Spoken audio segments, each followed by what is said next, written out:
மரண ரகசியம் குறித்து விசாரணை செய்ய வேண்டும் என்று முகர்ஜியின் தாயார் கோரிக்கை விடுத்ததை பாரத பிரதமராக இருந்த ஜவஹர்லால் நேரு அவர்கள் ஏற்றுக்கொள்ளவில்லை.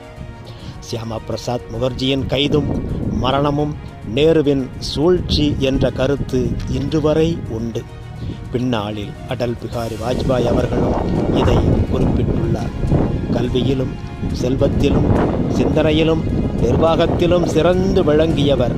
வாழ்நாள் முழுவதும் தேச வளர்ச்சிக்காகவும் தேச ஒற்றுமைக்காகவும் உழைத்து 52 வயதிலேயே தன் உயிரையே வளையாக கொடுத்த டாக்டர் சியாமா பிரசாத் முகர்ஜி அவர்களின் தியாகமும் உழைப்பும் சிந்தனையும் ஒவ்வொரு இந்தியனின் வளர்ச்சியிலும் இருக்கிறது.